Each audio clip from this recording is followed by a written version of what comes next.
Grand one பார்வையாளருக்கு வணக்கம். நான் உங்கள் ஜெயபிரகாஷ் கருணாகரன். இன்றைய சிறப்பு நேர்காணலில் நம்மோடு இணைந்திருப்பவர் ஊடகவியலாளர் திரு சுபேர் அவர்கள். வணக்கம். வணக்கம்.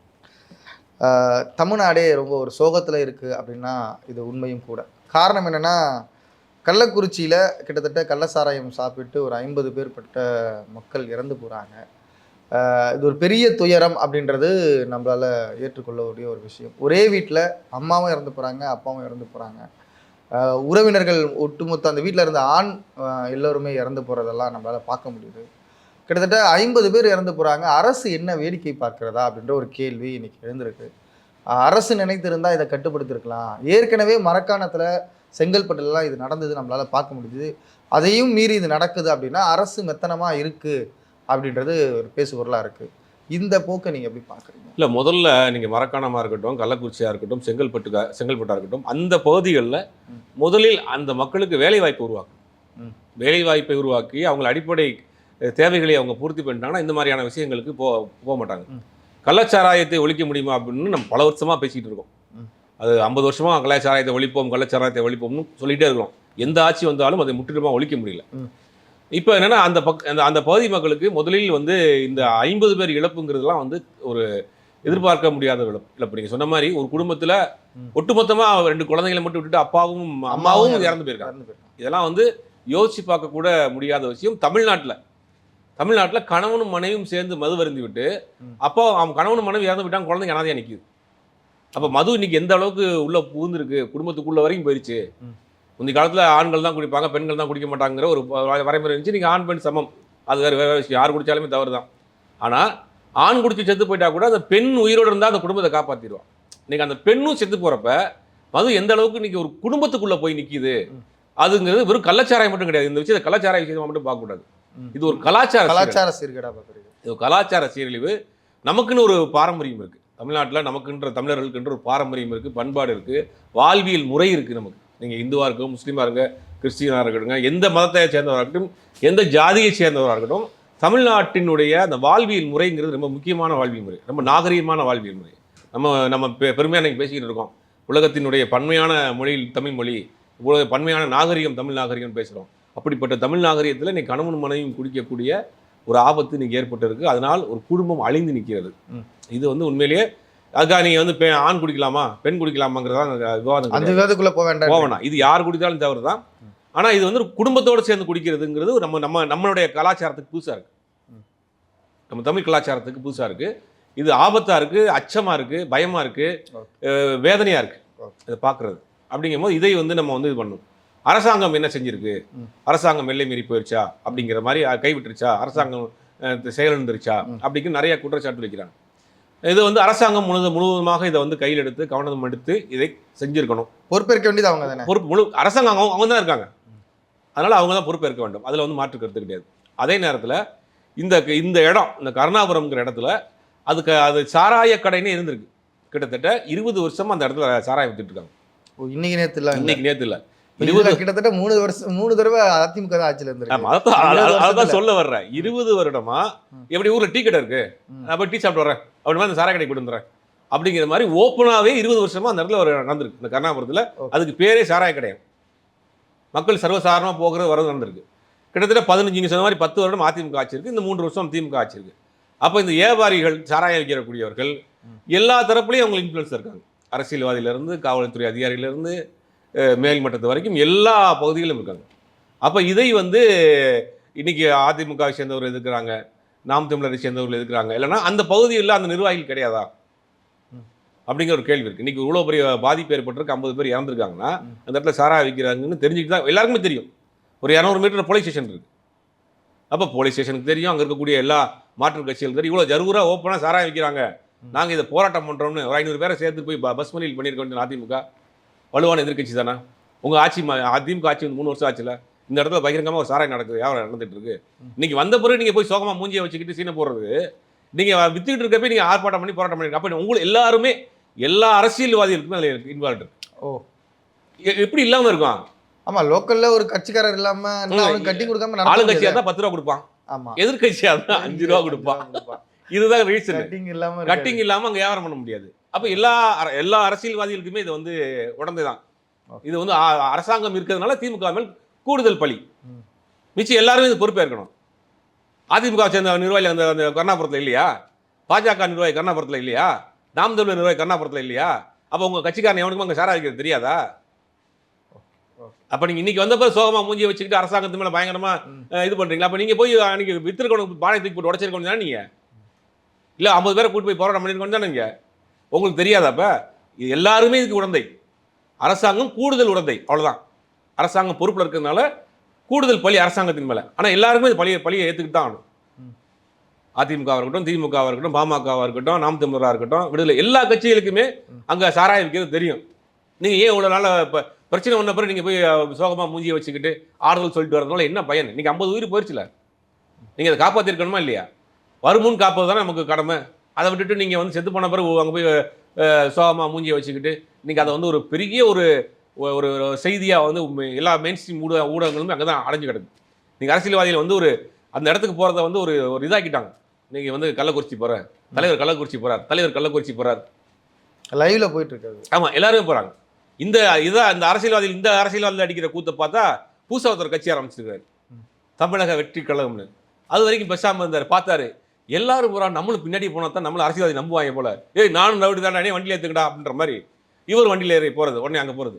இல்லை, அது ஒரு ஒரு இழப்பு நடந்திருக்கு. அந்த இழப்பை போய் பார்க்கறதுல என்ன தவறு இருக்கு? நல்ல கேள்வி. இன்னொன்று, இவங்க வந்து இதை தானே பண்ண முடியும். இப்போ நீங்கள் சொல்கிற மாதிரி ஒரு போராட்டமாக அடுத்தது அதெல்லாம் முன்னாடி நடந்திருக்கலாம். இப்போ இழப்பு நடந்துருச்சு அப்படின்னா இவங்க போய் பார்க்கறத நம்ம எப்படி குறை சொல்ல முடியும்? ரைட், பார்க்குறதுல குறை சொல்ல முடியாது. ஆண்ட கட்சி, ஆளுகிற கட்சி, ஆளை போக நினைக்கக்கூடிய கட்சி, எல்லாருக்குமே அங்கே சாரா வைக்கிறது தெரியும், எதிர்த்து போராட்டம் பண்ணியிருக்கணும். இப்போ ஆளுகள் சொல்கிறாங்க, அது ஃபார்மாலிட்டிஸ். இது புதுசாக வந்திருக்காரு பாருங்க விஜய். போன மாதம் 15 நாளைக்கு முன்னாடி குவைத்தில் வந்து தமிழர்கள் பல பேர் வந்து வேலைக்கு போனவங்க ஒரு அப்பார்ட்மெண்ட்டில் தீ விபத்து ஏற்பட்டு கிட்டத்தட்ட ஒரு 10 பேருக்கு மேலே உயிரிழப்பு ஏற்பட்டுச்சு. தமிழர்களே ஒரு 5-6 பேர் உயிரிழப்பு ஏற்பட்டுச்சு. தன் குடும்பத்தை விட்டுட்டு புள்ள குட்டியை படிக்க வைக்கிறதுக்காக வேறொரு நாட்டுக்கு கட்டிட வேலைக்கு, குளத்து வேலைக்கு போனவங்க எதிர்பாராத விதமாக எழுந்திரிச்சு காலையில் எந்திரிக்கிறப்போ செத்து போவான்னு தெரியாது. கண்டிப்பாக அப்படி எதிர்பாராத ஒரு விபத்தில் இறந்து அன்றைக்கி கறிக்கட்டையாக தூக்கிட்டு வந்து போட்டிருக்காங்க.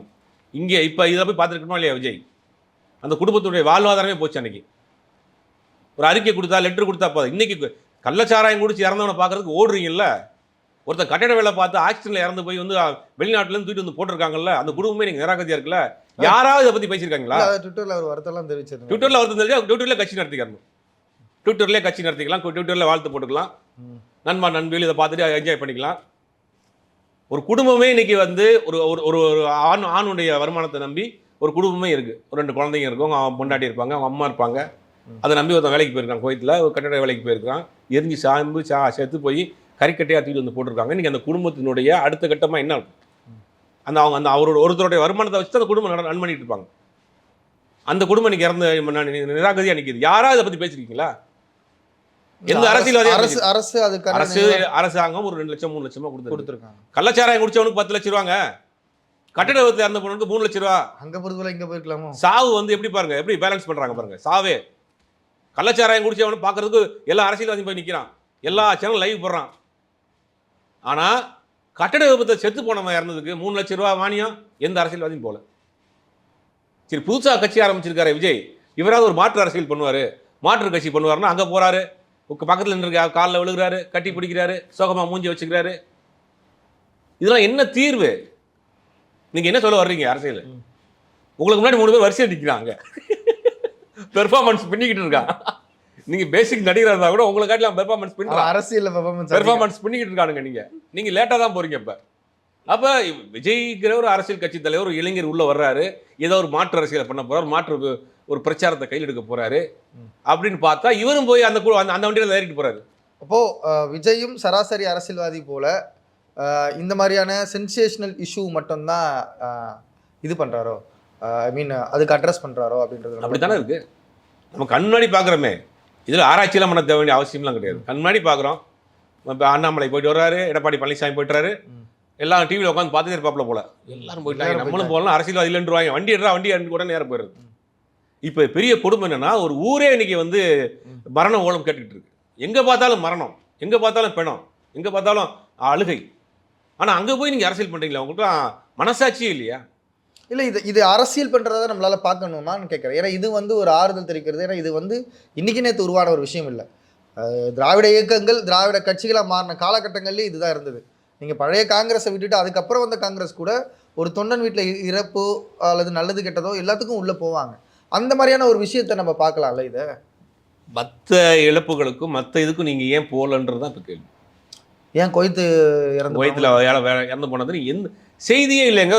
இப்போ ஒரு செய்தித்தாளில் ஒரு ஓரமான ஒரு செய்தி, ஒரு மெயின் ஸ்ட்ரீம் சேனலில் வந்து 4வது ஒரு கட்டிங்கில் ஒரு நியூஸ், அவ்வளோதான். இன்னைக்கு 2 நாளாக உலகத்தில் தமிழ்நாட்டில் வேறு எதுவுமே நடக்கல. 2 நாளா தமிழ்நாட்டில் வேறு எதுவுமே நடக்கலையா? எவ்வளோ இந்த இடத்துல மழை பெய்யுது, புயல் அடிக்குது, எத்தனையோ நல்ல விஷயம் நடந்திருக்கு, எத்தனையோ கெட்ட விஷயம் நடந்திருக்கு. இந்த 2 நாளாக தமிழ்நாட்டில் எதுவுமே நடக்காத மாதிரி ஒட்டுமொத்தமாக இதை மட்டுமே ஃபோக்கஸ் பண்ணிக்கிட்டு இருந்தது. என்ன பெரும் துயரம் தானே சார். அதில் என்ன அது பெரும் துயரம் தாங்க.